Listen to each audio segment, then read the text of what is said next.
不得不说，印度的军事专家总是对自己的空军拥有一种迷之自信，并且提及这种自信的同时，还不忘贬损他人，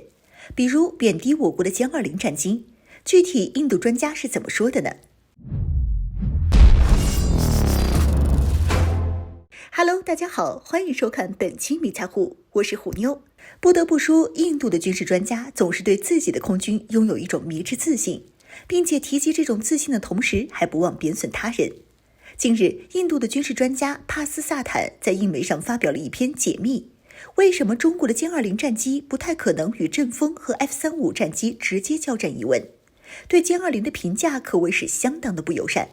仅凭几句空穴来风的传言，就认为歼20战机是虚有其表并且不可靠的，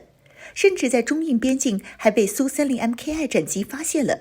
那么歼20战机是否真有帕斯萨坦说的那么不堪吗？那我们就来看看他说的到底是否正确。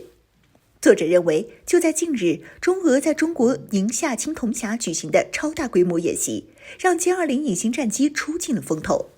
据悉，这是歼20战机首次公开亮相军事演习，而且还是空地协同作战的重点演习。这表明了中国军队的高层人员对歼20的性能和表现充满了信心，这非常有助于反击国外媒体对此款战机提出的批评。然而，有专业人士一针见血地指出，歼20战机刚刚加入中国空军之后，问题重重。最大的问题就是其双发发动机推力不足，根本没有装备推力矢量喷管。而且发动机的不足还将导致飞机的机动性变得很差，但是印度购买的法国阵风战斗机就完全不存在这个问题。与阵风相比，歼20的名声无疑是很差的，因为许多印度空军的飞行员表示，歼20虽然是隐身战机，但是根本没有任何的战斗经验。不仅如此，印度空军的苏30 MKI 战斗机曾经在中印边境成功的使用雷达发现了空中的歼20战机。此举成功地打破了歼20的空中隐身神话。那么为什么说歼20战机屡次受到负面评价呢？从整体性能来看，歼20甚至不如常规类型的战机。比如歼20是一款重型的双发战斗机，但却不能携带大量弹药，尤其是和印度海军航空兵中意的美国海军 FA-18EF 超级大黄蜂 Block 3相比，根本不具备任何的多用途能力。不过歼20很可能就是因为专注空战而设计的，不能降落航空母舰，无法进行超级巡航，而且最重要的一点就是它没有打过仗。现在中国主要的目标就是研发射程超过美国现有导弹的新型导弹，如中国海军装备的鹰击18反舰导弹和中国空军的杀手锏 PL-15 远程空空导弹。这两种导弹的射程随便就是200千米以上，远超美国的同类型导弹。同时，中国的东风系列反舰弹道导弹也对美国航母的安危造成了重大的挑战。歼20战机混合了远程的 PL-15 导弹和近距离的 PL-10 空空导弹，安装在机身的3个机舱内部。但是印度完全对此不必担心，印度的阵风战斗机可以即将装备美国 F-35与欧洲台风战机的同款空空导弹。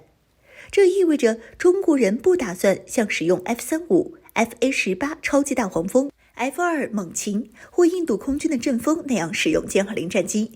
鉴于其对隐身、高度先进的航空电子设备和远程导弹的依赖，歼20不会用于近距离空中混战，而是在狙击模式中远程使用。在这种模式下，它将击落敌机远方，因此与阵风战斗机和 F-35战机正面交战的可能微乎其微。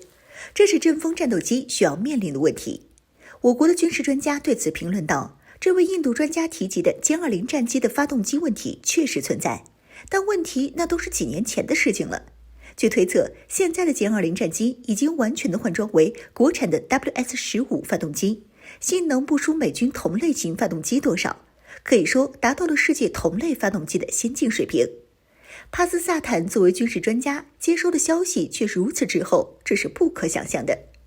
关于印度空军的苏30 MKI 战斗机在空中发现歼20战机这件事有2种可能。首先可能是印方杜撰的，因为印方没有拿出任何可以实锤发现歼20战机的证据，同时也是为了安抚国内群众而故意声称印度的常规战机可以发现歼20，从而提升印度民众和空军的自信心。其次，如果真的发现了歼20战机，可能是因为歼20战机加装了龙步透镜。